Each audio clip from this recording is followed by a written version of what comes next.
I did want to talk about the Hero of the Month, Jorgen. It's only a game.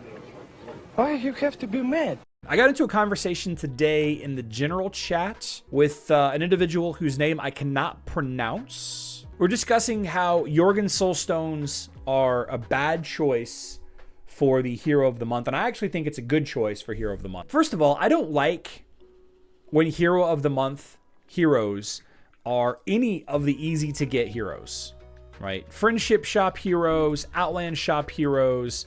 Jet would be fine, I guess. I wouldn't complain about a Jet Hero of the Month. You know, the Tower shop, the Grand Arena shop, the Arena shop, so on and so forth.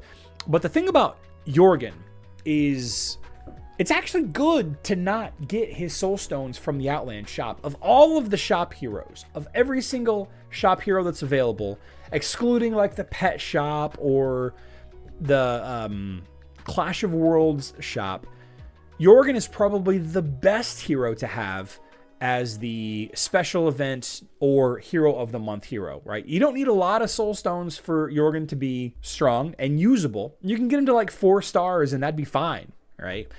But since every hero needs 200,000 skin stones, 200,000 skin stones, which means every team of heroes is going to need over 1 million skin stones, and that number is just going to keep going up. You should spend your Outland coins on skin stone chests, and on Hero Wars Mobile, you should spend your Outland coins on skin certificates until you've bought all the skins you can with it or need with it, and then you spend your Outland coins on skin stones. It's worth getting Jorgen and summoning him, getting him, you know, to a 1 or 2 star out of this, but spending several weeks worth of Outland coins on Jorgen to get him to 2, 3, 4 star is kind of an inefficient way to go about it. So I want you to take away from this, new players that are watching this, a lot of you that have been around for a while know this and probably already have Jorgen high enough that it doesn't matter anyway, but it's not a very efficient thing. Short term, it's absolutely amazing. Of the 4 heroes, Jorgen is the only one out of this shop that you need.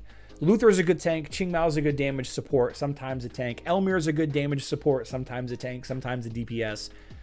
Jorgen is a top 15 hero, for sure. But he's not an immediate need. Who would Jorgen be a great duo or team member with? Army, there really isn't a good combo with him on Facebook and web. Magic penetration heroes, Faceless, Orion, Lilith, Lars. That would be probably your go-to to boost his damage. Jorgen is a bad idea. Seb is a big counter to Jorgen. I still sometimes use Jorgen even though there's an enemy Sebastian. Just slowing down the front line a little bit sometimes is enough, especially when you're dealing with Kark teams or, you know, Kira lines or whatever. But yeah, not everybody uses Sebastian.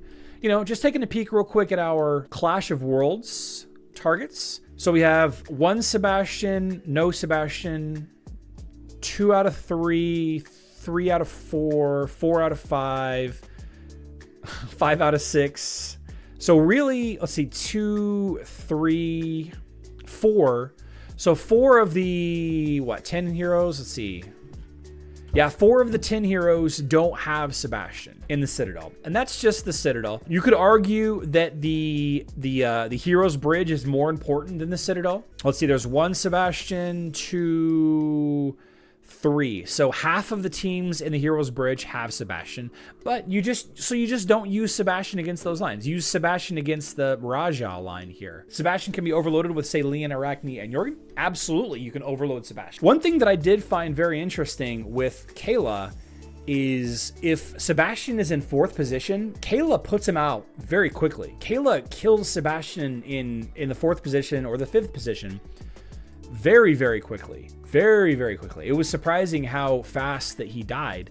And, you know, going back and looking at Clash of Worlds, I know the Clash of Worlds isn't the best example here, but look at all of these lines where Sebastian is in the 4th or 5th position. Every line in the Citadel here, you're still having to deal with, you know, Martha and all these other, you know, strong heroes, but you can pretty quickly take out that Sebastian, right? If you have to hit a target twice, then you can, you know, throw a Kayla team at it and let, you know, somebody else clean it up. Here's a Sebastian in the back.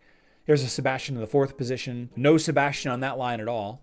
All right. I think Jorgen is still pretty viable. No Sebastian there. There's a Sebastian. I think Kayla would be a good team, a good line to use against this until Corvus put his totem down, and then you just die. The way to counter Seb is the AoE Biscuit Patron to override Seb's ult. That's absolutely right. Absolutely correct. I wish that the Phoenix Glyph that the twins provided was something that affected Ode of Serenity, but it doesn't. So, you know, it is what it is. But it's just one niche use case. I'm not saying throw Kayla at every team that you see Sebastian in the 4th or 5th position. That's not what I'm saying at all. That's not what I'm saying. Although I do see in my head some potential situations where, because of Jorgen's leper curse, you know, he pushes all the physical damage to the backline. It would be a nice, interesting thing to do to pair Kayla with some other physical attackers, putting a lot of damage on that backline, overloading those healers.